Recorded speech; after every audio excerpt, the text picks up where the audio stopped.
Good. Now go to the apothecarian and get Toth patched up. She stepped back, making way for them. Just as she turned to begin the long journey back to the bridge, she noticed just who was leaving the Stormcrow. The warrior's crested helm marked him out above his brethren, but she'd have known him purely from the bronze versions of the 12th Legion symbol on both of his shoulder guards. She watched him as he descended the gang ramp into the hangar, his walk assured, his grace undeniable, his arrogance unbounded. He spoke to his companions, ignoring the human serfs and hangar crew going about their business around him. Very calmly, Lotara Sarrin drew her las pistol, took aim, and shot a World Eater's captain in the face.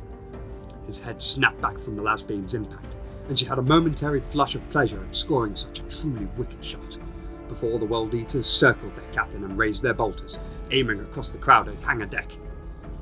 There was, very distinctly, just long enough for Lotara to think they won't shoot, before they shot.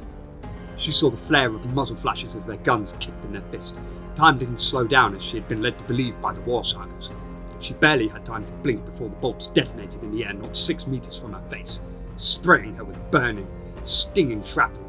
Serfs and thralls were scattering with the same haste as cockroaches fleeing a sudden light.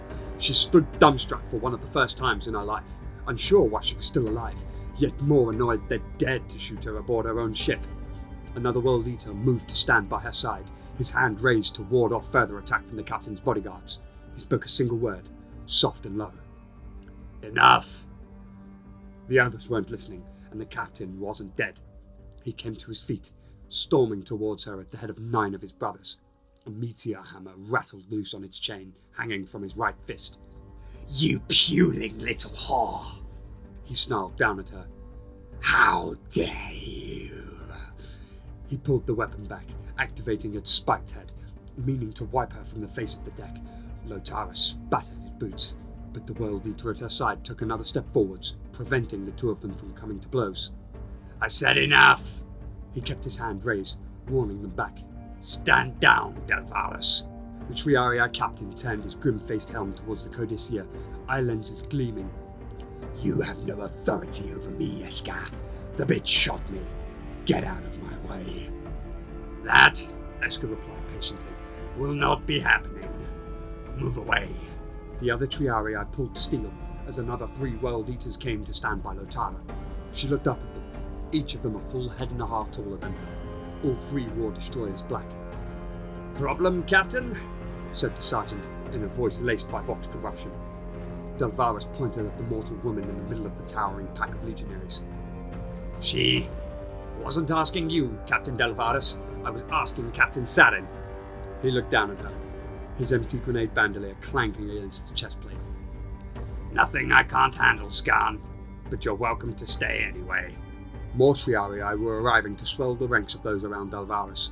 The captain's cloak was ruined from the surface war, but he imperiously cast its ragged remnants over one shoulder. This doesn't concern either of you, he said. Sergeant, Codicea, you're dismissed. They ignored him. Lotara spat on his boots again. You abandoned the ship, Delvarus. That's dereliction of duty. Every life we lost in that boarding action is blood on your hands. He laughed down at her. You were boarded? When I left the ship, the fight was a foregone conclusion. How did you manage to get boarded, Lotara? She smiled, the sweetest knife of a smile. Would you prefer I took this one to the Primarch? Perhaps I would. You think he'll even care? He barely knows who he is anymore. Dereliction of duty may be a grave threat to an Ultramarine, but we're a little more grounded in the realities of war. Now get out of my face, girl.